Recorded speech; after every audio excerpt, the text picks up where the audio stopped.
Hello dear students, welcome to the e-lecture on present perfect tense.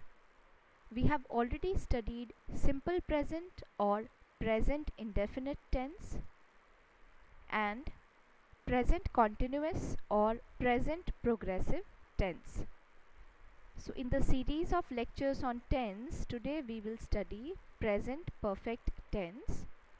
My name is Dr. Vinita Kumawat. I am lecturer in English at Government Polytechnic College, Dausa. See, it is very important to have a basic knowledge of tense so that students may fill correct form of the verb in given sentences in the question paper. Also, while speaking and writing, tense helps you determine the correct time that you want to express in your writing. So we should pay attention to tense and also how different tense are used in different situations. So let's begin our today's e-lecture on present perfect tense. Form. What is the form of present perfect tense? This tense is formed have, has plus past participle. This tense is formed by putting have, has plus past participle. Past participle is third form of the verb. What we usually call third form of the verb is basically past participle of the verb. So अगर हमें affirmative sentence बनाना हो present perfect tense में, तो affirmative बनाने के लिए हम auxiliary use करेंगे has और have प्लस past participle, और past participle होता है third form of the verb. The negative is formed by putting not after have or has. Present perfect tense में negative sentence बनाने के लिए has और have के बाद हम not यूज़ करते हैं. The interrogative is formed by placing have has before the subject. और interrogative बनाने के लिए हम जो हमारी auxiliary है present perfect tense की उसे subject से पहले लिखते हैं, यानी subject से पहले has have लिखा जाएगा और इस तरीके से हम present perfect tense में interrogative sentences बनाते हैं. So now let's look at a table of these different type of sentences in present perfect tense. So at the left side I have written the affirmative sentences and at the right side I have written the negative sentences of the affirmative sentences. So if it is I have played, I के साथ हम auxiliary have use करेंगे. I have played affirmative है और जब हमें इस affirmative sentence को negative में change करना हो तो हम not को कहाँ place करेंगे? हम not को जो हमारी auxiliary है have उसके बाद place करेंगे, तो sentence बनेगा I have not played. Then we have played, क्योंकि we plural pronoun है इसीलिए auxiliary have use हुआ है. तो we have played को जब हम नेगेटिव में चेंज करेंगे तो सेंटेंस बनेगा we have not played. आप देख रहे होंगे कि जो अफर्मेटिव सेंटेंसेस हैं उसमें have के बाद में past participle of the verb use हुआ है, that is the third form of the verb. Has और हैव के साथ हम वर्ब की थर्ड फॉर्म यूज़ करते हैं और वर्ब की थर्ड फॉर्म को पास्ट पार्टिसिपल कहा जाता है. Next, you have played. You have played को नेगेटिव में चेंज करने के लिए सेंटेंस बनेगा you have not played. Then he has played, she has played, it has played. He, she and it third person singular pronouns होते हैं. Singular pronounce के साथ, सिंगुलर नाउंस के साथ प्रेजेंट परफेक्ट टेंस में हैज़ यूज़ किया जाता है. तो जब हम इसका नेगेटिव बनाएंगे तो सेंटेंस बनेगा he has not played, she has not played, it has not played. All right. Next, they have played. Now they is a plural pronoun और प्लूरल प्रोनाउन के साथ हम प्रेजेंट परफेक्ट टेंस में have use करते हैं. सो they have played का जब हम नेगेटिव बनाएंगे तो सेंटेंस बनेगा they have not played. Next, Ram has played. Now Ram is a singular noun. Singular noun के साथ भी हम हैज़ यूज़ करेंगे. राम हैज़ प्लेड और इसका नेगेटिव बनेगा Ram has not played. Then boys have played. Boys plural noun है. प्लूरल नाउन के साथ हम हैव यूज़ करते हैं और जब हम इसका नेगेटिव बनाएंगे तो सेंटेंस बनेगा बॉयज़ हैव नॉट प्लेड. तो अब हम इन सेंटेंसेस का फॉर्म एनालाइज करते हैं. अफर्मेटिव सेंटेंस बनाने के लिए हम सब्जेक्ट के साथ हैज़ और हैव ऑक्सिलरी यूज़ करते हैं और हैज़ और हैव ऑक्सिलरी के साथ पास्ट पार्टिसिपल यानी third form of the verb को यूज़ किया जाता है. उसी तरीके से जब हम प्रेजेंट परफेक्ट टेंस में नेगेटिव सेंटेंसेस बनाते हैं, नेगेटिव बनाने के लिए भी हम हैज़ हैव ऑक्सिलरी यूज़ करते हैं. हैज़ को सिंगुलर नाउन प्रोनाउंस के साथ और हैव को प्लूरल नाउन प्रोनाउंस के साथ.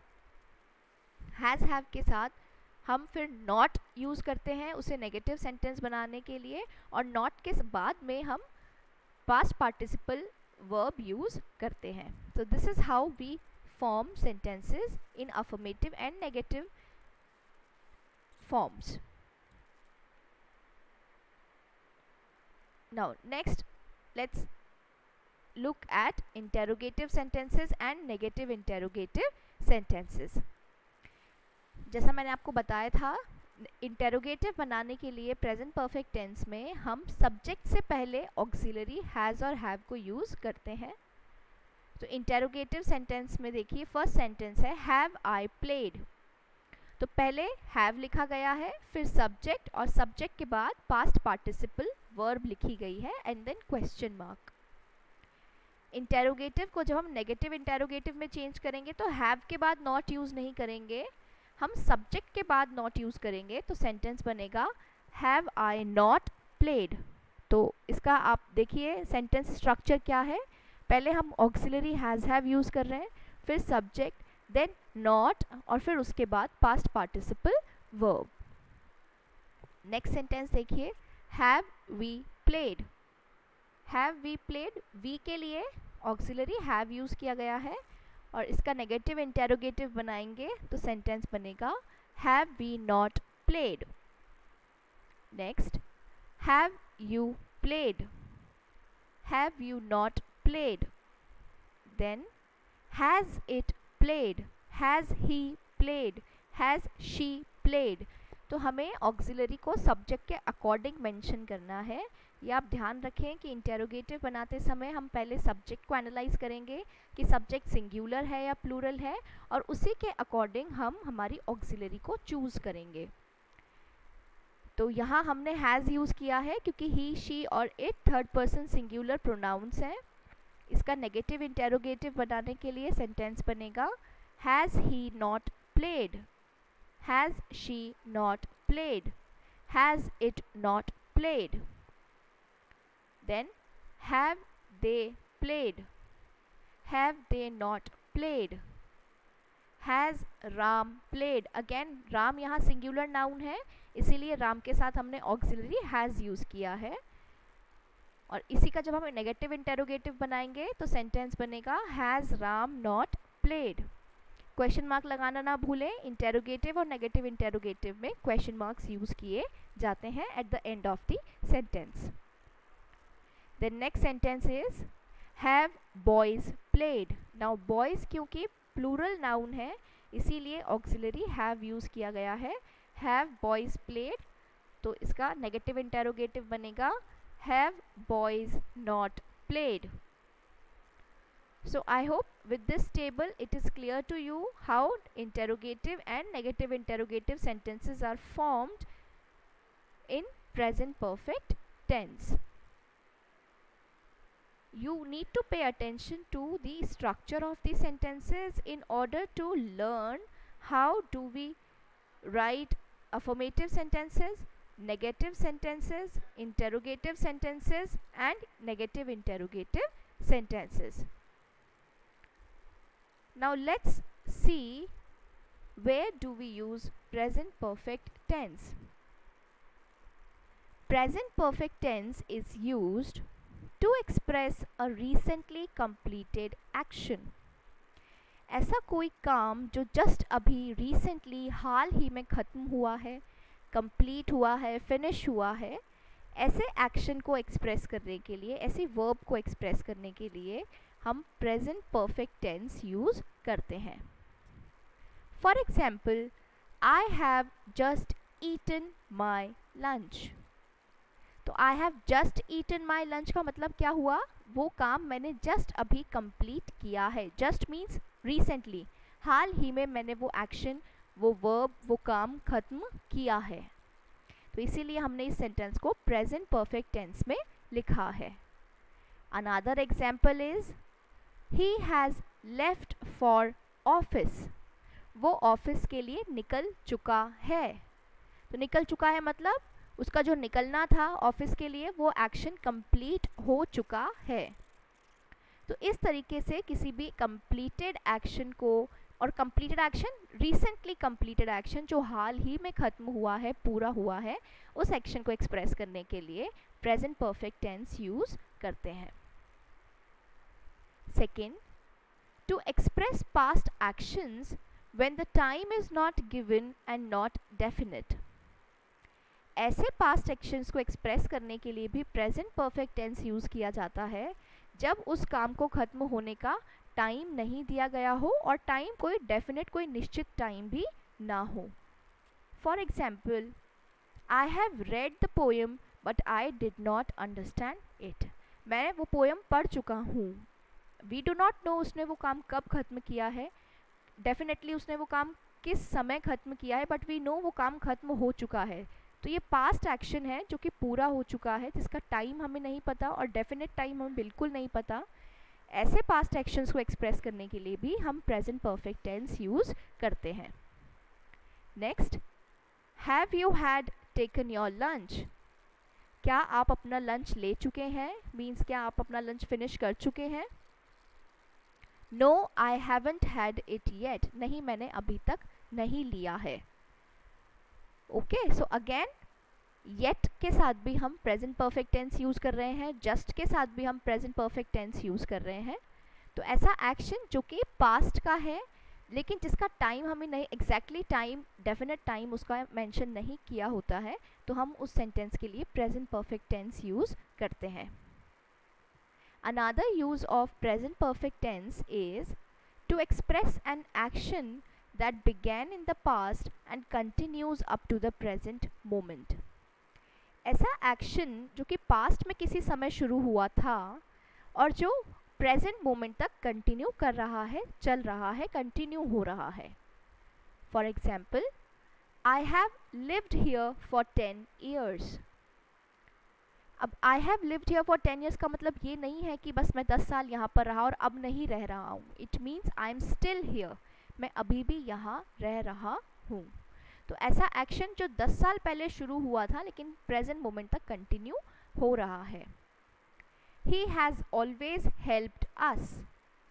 उसने हमारी हमेशा मदद करी है, विच मीन्स वो अभी भी हमारी मदद करता है. He still helps us.